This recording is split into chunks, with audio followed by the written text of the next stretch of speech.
ए संसार रे सबुठु बड़ समस्या हेउछि दुख। ए संसार रे सबुठु बड़ प्रॉब्लम हेउछि दुख। जदि ए संसार रे काहारी पाखरे दुख न थांता, किछि समस्या न थांता, ताहले समस्ते खुशी रे रहंते, समस्ते शांति रे रहंते। ताहले पाखरे सब किछि थाई मध्य जीवन रे दुख आसे काहेकि? ए समाज रे प्रत्येक लोकक पाखरे जदि सब किछि थाए, ताहले तांको पाखरे दुख आसीबार कारण कोन? ताहले एठी बड़ समस्या हेउछि, बड़ प्रश्न हेउछि जे मनीष पाखरे दुख काहेकि आसे? जदि मनीष पाखरे सब किछि अछि, जणे व्यक्ति पाखरे सब किछि अछि, ताहले तांको पाखरे कोन दुख नाही? जदि अछि ताहले काहेकि अछि? ए समाज रे दुख आसीबार कारण कोन? हेले आपण माने केही केही भाबुथिबे कि मनीष पाखरे धन संपत्तिर अभाव थिले मनीष पाखरे दुख थाए। मनीष को कहीं जने तार आपणार लोक छाड़ी चली गले से दुख पाती, किंबा आपण माने भाबुथिबे कि मनीष को तार गरीब पणिया ताकू दुख देई थाए, ताकू कष्ट पहुंचाई थाए। हेले आपण माने जदि एमिति किछि भाबुछंती ताहले एइटा संपूर्ण सत्य नुहे। भिडियोटी को शेष पर्यंत देखंतु। मु आज आपण मानक पाखरे एमिति किछि विचार शेयर करिपि कि मनीष को दुख कहीं पहुंचे, मनीष कष्ट कहीं पाए। ए समाज रे जदि जने व्यक्ति पाखरे सब किछि अछि ताहले तांको पाखरे दुख कहीं? नमस्कार, मु अनंत आज आउ एक नुआ चिंता नुआ विचार रे आपण मानकु स्वागत। ए संसार रे मनीष दुख पाइबार मुख्य कारण हेउछि ए संसार रे जहा सत्य हटे, जहा निश्चित हटे, ताको मनीष ग्रहण करि पारु नहंती।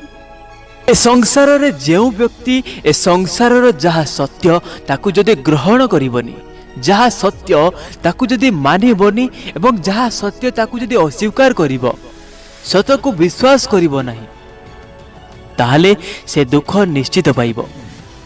से तार जीवन रे अनेक कष्ट पाइबो। वर्तमान आपण को एक कहानी माध्यमे बुझेइबी, ध्यान दे सुनिबे।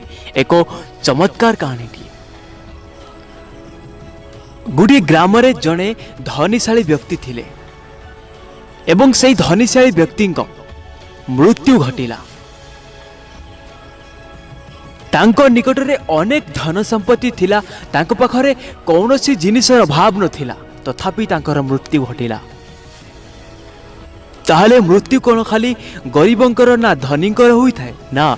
ए संसार रे मृत्यु तो समस्तंकर होई थाए। तेणु सही परी गोटे गाँव रे जने व्यक्ति मृत्यु घटिला। घर भितरे शव पड़ी थाए। परिवार किछि सदस्य घरे एवं किछि सदस्य बाहर बसी थांती एवं मृतकंक पत्नी बाहर बसी थांती। एही समय रे दुई जन भिकारी तांको घर को आसिले। भिकारी दुई जन से स्त्री लोकन को कहिले, आमको बहुत जोर भोक लागिला, आमको किछि खाइबा को दियंतु। स्त्री लोकटी सेमानकु किछि साधा खाद्य खाइबा को देबारु सेमाने साधा खाद्य खाइबेली बोली मना कले। भिकारी माने कहिले, आज्ञा आमे आमिष खाद्य खाइले आमर पेट शांति रे पुरिबो। एही कथा सुनी स्त्री लोकटी तांको ससुर को कहिले बजाररू सेमानक पई किछि माछ आनिबाकू। आज्ञा टिके चिंता करंतु, घर भितरे स्वामीर शव पड़ी थाए, हेले एपटे भिकारी माने किछि एमिति करिबा को कहउचंती। एहा परे ताको ससुर मार्केट को जाई सेमानक पई किछि माछ किनिले एवं स्त्री लोकटी सेमानको रुसेई करी परसी देले। ध्यान देई शेष पर्यंत सुनंतु।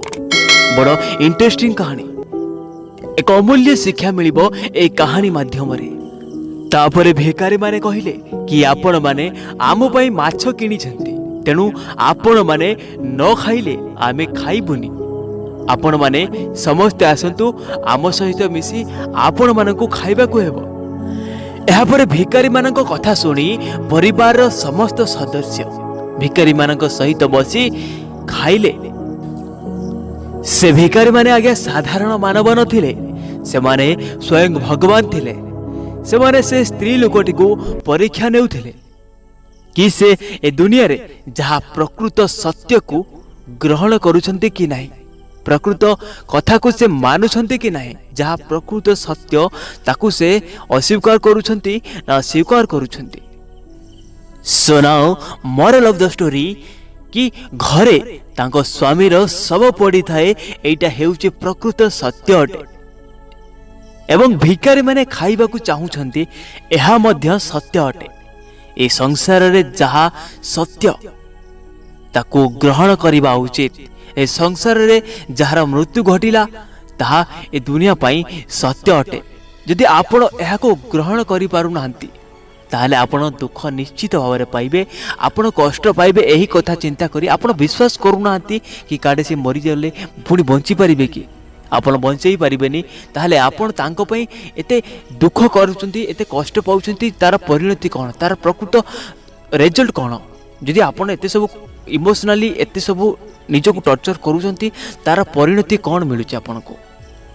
कारण आपण सत्य को ग्रहण करि पारुनांती, आपण विश्वास करि पारुनांती कि जहाँ आपण को परिवेश रे आपण को सामना रे जहाँ सब घटी जाउची घटना दुर्घटना, आपण ताको स्वीकार करूनांती, आपण रियलाइज करूनांती प्रकृत रे जहाँ घटी जाइची ताहा सत्य, ताको आमे बदली पारिबानी।